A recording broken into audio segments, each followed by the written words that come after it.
بسم اللہ الرحمن الرحیم۔ حضرت صہیب رومی رضی اللہ عنہ آپ فرماتے ہیں، جس کو امام احمد بن حنبل نے مسند احمد بن حنبل میں حدیث نمبر 10,433 میں روایت کیا، رسول اللہ صلی اللہ علیہ وسلم نے ارشاد فرمایا کہ تم سے پہلے زمانے میں ایک بادشاہ تھا، اس کا ایک جادوگر تھا۔ جادوگر جو ہے وہ بوڑھا ہوا، مرنے کے قریب ہوا۔ اس نے بادشاہ کو کہا کہ اے بادشاہ سلامت، میں بوڑھا ہو گیا ہوں، مرنے کے قریب ہوں، اس لیے کوئی نوجوان مجھے دو جو مجھ سے یہ جادو سیکھ لے۔ بادشاہ نے ایک نوجوان کو منتخب کیا، کہا کہ تم اس جادوگر کے گھر کے پاس جایا کرو اور اس سے جادو کا علم سیکھو۔ نوجوان جو ہے جب جادو کا علم سیکھنے لگا تو کچھ دن تو وہ گیا اپنے ٹائم پہ جادو کا علم سیکھنے کے لیے، کہ اچانک اس کی نظر پڑی کہ راستے میں ایک اہل کتاب تھا، ایک نیک آدمی تھا، اس کا ایک مکان تھا، عبادت خانہ تھا، جس میں وہ لوگوں کو دین کی باتیں بتاتا تھا۔ وہ جو جادو سیکھنے نوجوان جا رہا تھا، اس نے جب اس اہل کتاب نیک آدمی کے دیکھا مکان اور اس میں لوگوں کی آمد رفت دیکھی، اس نے کہا میں بھی جاتا ہوں، دیکھتا ہوں کہ یہ کیا باتیں کرتا ہے۔ اس نے جب دین کی بات سنی تو وہ متاثر ہوا، اس نے کہا یہ بہت اچھی بات ہے۔ اب وہ جادوگر کے پاس جو پہلے ٹائم پہ جاتا تھا، اب وہ اپنا کچھ ٹائم جو ہے اس اہل کتاب کے پاس بیٹھنے لگا تو جادوگر کے پاس لیٹ جاتا۔ جب جادوگر کے پاس لیٹ جاتا تو جادوگر جو ہے اس نے پٹائی کی۔ پھر جادوگر سے جب واپس گھر جانے لگا تو پھر اس اہل کتاب کے اس عبادت گاہ میں جاتا ہے، کافی دیر بیٹھا رہتا ہے، پھر گھر لیٹ جاتا ہے۔ جب گھر میں لیٹ جاتا ہے تو گھر والوں نے کہا آپ اتنی دیر سے کیوں آئے ہو، پہلے تو تم جلدی آ جاتے تھے۔ گھر والے نے بھی اس کی پٹائی کی۔ اب وہ اگلے دن اہل کتاب کے پاس جاتا ہے، اس کو کہتا ہے کہ یہ حال ہے کہ اگر جادوگر کے پاس لیٹ جاؤ تو وہ پٹائی کرتا ہے، اگر گھر میں لیٹ جاؤ تو گھر والے مجھے تانے دیتے ہیں اور گھر والے جو ہے مجھے سختی کرتے ہیں۔ اس اہل کتاب نے کہا اگر تم جادوگر کے پاس جاؤ تو جادوگر کو کہنا کہ میرے گھر والے جو ہے ان کی وجہ سے مجھے دیر ہو گئی ہے، انہوں نے مجھ سے کام کروا رہے تھے، اور جب گھر میں لیٹ جاؤ تو گھر والوں کو کہنا کہ جادوگر کی وجہ سے مجھے دیر ہو گیا ہے، جس کی وجہ سے اس نے مجھے دیر سے رخصت دی ہے، دیر سے اس نے مجھے فارغ کیا۔ تو اسی طرح وہ جب جادوگر کے پاس لیٹ جاتا تو گھر والوں کا بہانہ لگاتا، جب گھر والوں کے پاس لیٹ جاتا تو جادوگر کا بہانہ لگاتا، اور ہوتا جو ہے اپنا زیادہ وقت جو ہے اس اہل کتاب نیک آدمی کے پاس زیادہ وقت لگاتا۔ ایک دن وہ نوجوان جو ہے گھر سے نکلا جادوگر کے پاس جانے کے لیے کہ راستے میں ایک جگہ پہ بہت بڑا جانور جو ہے وہ بیٹھا ہوا تھا۔ لوگ اس جانور سے ڈر رہے تھے، اس کے قریب نہیں جا رہے تھے، اور لوگ جو ہے انہوں نے رستہ ہی چھوڑ دیا تھا اس رستے سے گزرنا۔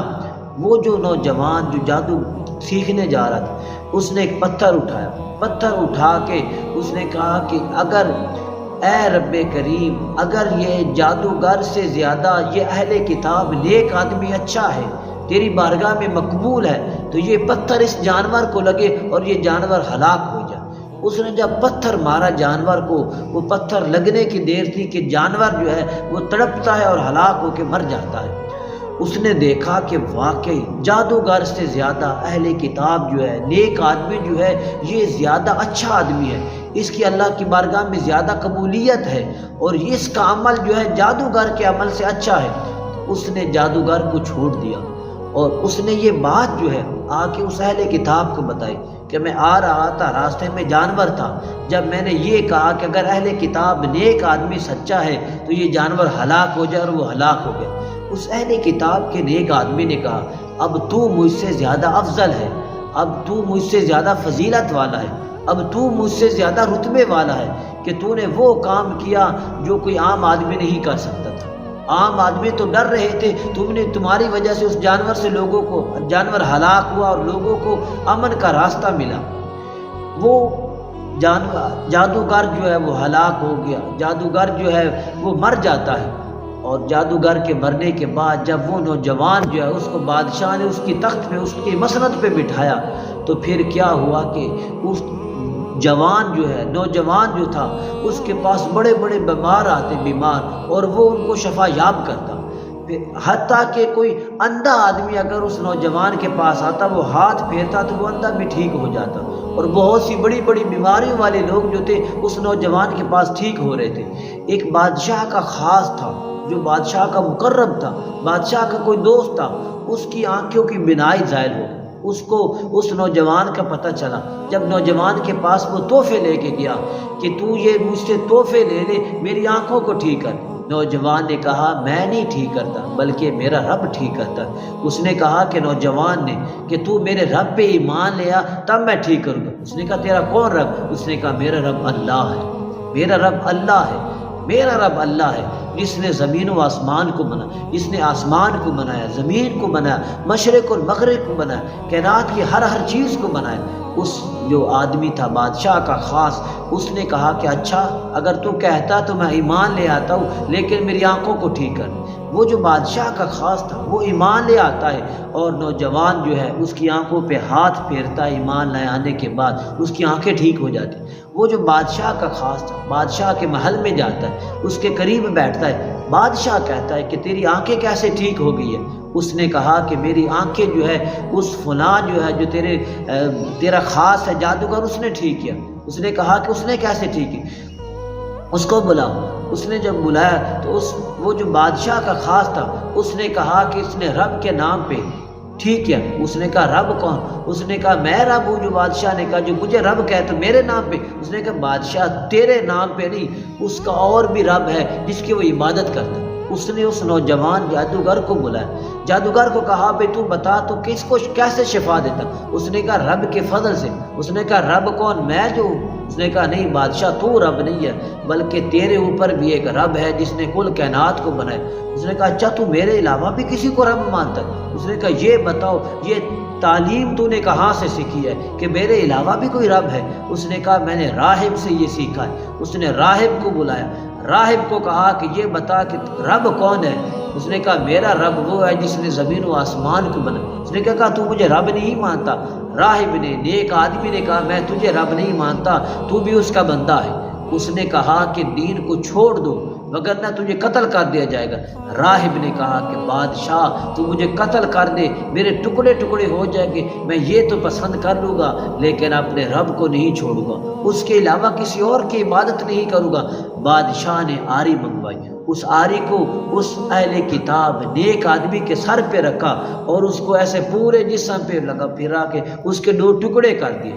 وہ جو راہب تھا اس کے ٹکڑے ہو گئے لیکن اس نے اپنے رب کو نہیں چھوڑا۔ پھر اس نے اپنے بادشاہ نے اپنے خاص آدمی کو کہا بھئی دیکھ لے اس کا اہل کتاب نیک آدمی کا کیا حال ہوا، تو مجھ پہ ایمان یا رب پہ ایمان چھوڑ دے وگرنہ تیرے ساتھ بھی یہی ہوگا۔ اس بادشاہ کا جو خاص تھا اس نے کہا بادشاہ میں تجھ پہ ایمان نہیں لے آؤں گا، میں تو اس پہ ایمان لے آؤں گا جس کے صدقے سے، جس کے نام پہ اللہ مجھے بینائی ملی ہے، میری آنکھیں ٹھیک ہوئی ہیں۔ بادشاہ نے اپنے خاص کے بھی سر پہ وہ آرا رکھا اور اس کے بھی 2 ٹکڑے کر دیے۔ پھر اس نے اس نوجوان کو کہا کہ تو ایمان لیا وگرنہ تجھے بھی ہلاک کر دیں گے۔ نوجوان نے کہا کہ بادشاہ میں تیرے اوپر کبھی ایمان میں تجھے کبھی بھی رب نہیں مانوں گا، میں تجھے کبھی بھی سجدے نہیں کروں گا، میں تجھے کبھی بھی خدا نہیں مانوں گا۔ میرا خدا وہ ہے جو کل کائنات کو بنانے والا، میرا خدا وہ ہے جو زمین و آسمان کو بنانے والا، میرا خدا وہ ہے جو ہر ایک تک رزق پہنچاتا ہے، میرا خدا وہ ہے جب بندہ بیمار ہوتا ہے تو وہ مجھے شفا دیتا ہے، میں اس کے علاوہ کسی کی عبادت نہیں کر سکتا۔ بادشاہ نے شاہی حکم جاری کیا اس نوجوان کو لے جاؤ، اپنے خاص وزیر سپاہیوں کو حکم جاری کیا اس کو لے جاؤ اور اس کو پہاڑ کے نیچے گرا دو۔ سپاہی جو ہے بادشاہ کے اس نوجوان کو کڑیاں ڈالی، اس کے ہاتھ باندھے اور اس کو لے کے پہاڑ کے پاس جاتے۔ نوجوان نے اپنی نگاہ آسمانوں کی طرف اٹھائی، اس نے کہا اے مولا جو کل کائنات کا وارث ہے آج میری مدد فرما، مجھے ان سے بچا۔ بس یہ اس نوجوان کا کہنا ہی تھا کہ اس وقت پہاڑ پہ زلزلہ طاری ہوا، پہاڑ جو ہے وہ ہلنے لگ گیا۔ جب پہاڑ ہلا وہ سپاہی جو تھے اس خوف سے نیچے گر جاتے ہیں، وہ جو نوجوان کو گرانے آئے تھے وہ خود گرتے اور ہلاک ہو جاتے ہیں، نوجوان بچ جاتا ہے۔ نوجوان واپس بادشاہ کے محل میں آتا ہے۔ بادشاہ نے کہا کہ سپاہی کدھر ہے اور تو کیسے بچ گیا؟ اس نے کہا کہ سپاہیوں جو ہے وہ ہلاک ہو گیا اور مجھے میرے رب نے بچا لیا۔ بادشاہ نے پھر حکم جاری کیا اور سپاہیوں کو کہ اس نوجوان کو لے جاؤ اور اس کو دریا کے اندر غرق کر دو۔ وہ جو اس کے سپاہی لے گئے اس نوجوان کو دریا کے اندر کشتی پہ بٹھایا، جب کشتی پہ بٹھا کے درمیان میں ہوا تو پھر اس نوجوان نے کہا کہ اے رب کریم، اے کل کائنات کے مالک، آج پھر میری مدد فرما، مجھے ان سے بچا۔ بس اس نوجوان کے کہنے کی دیر تھی کہ پیارے آقا فرماتے ہیں کہ اچانک جو ہے ایسا کوئی معاملہ ہوا جس کی وجہ سے کشتی الٹی اور وہ سارے سپاہی جو ہے پانی کے اندر غرق ہو گئے اور وہ نوجوان بچ گیا۔ وہ جب بچا تو پھر بادشاہ کے پاس جاتا ہے، بادشاہ پھر دیکھ کے متعجب ہوتا ہے، بھئی تو غرق نہیں ہوا، تو پانی کے اندر نہیں ڈوبا، اور دوسرے سپاہی کدھر ہے؟ اس نے کہا بادشاہ تیرے سپاہی برباد ہو گئے، تیرے سپاہی ہلاک ہو گئے اور مجھے میرے رب نے بچا لیا۔ اس نے کہا اے بادشاہ اگر تو مجھے مارنا چاہتا ہے اس کا میں تجھے ایک عمل بتاتا ہوں۔ اس بادشاہ نے کہا وہ کیا عمل ہے؟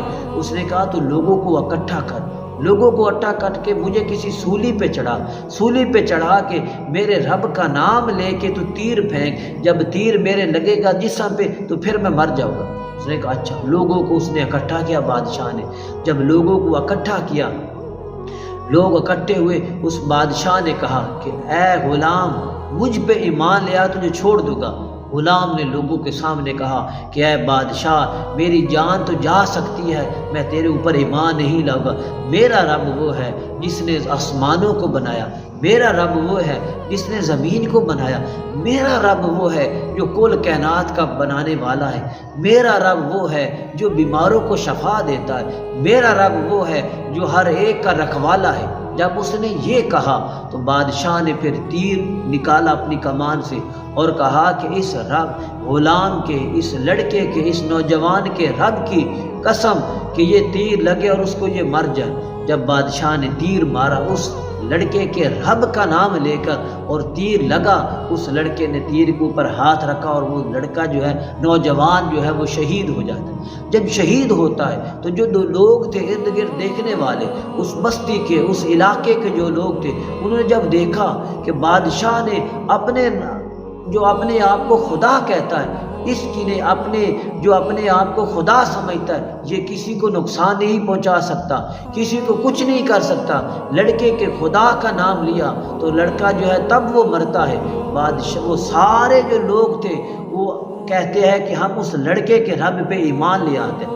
بادشاہ پریشان ہو گیا کہ میں نے تو اس لڑکوں کو اس وجہ سے مارا تھا تاکہ یہ کسی اور کی عبادت کرتا تھا، میری عبادت نہیں کرتا تھا، اب تو ہر بندہ جو ہے وہ یہ کہہ رہا ہے کہ ہم اس لڑکے کے رب پہ ایمان لے آتے ہیں۔ بادشاہ نے کھندقیں کھدائی، اس کے اندر آگ لگوائی۔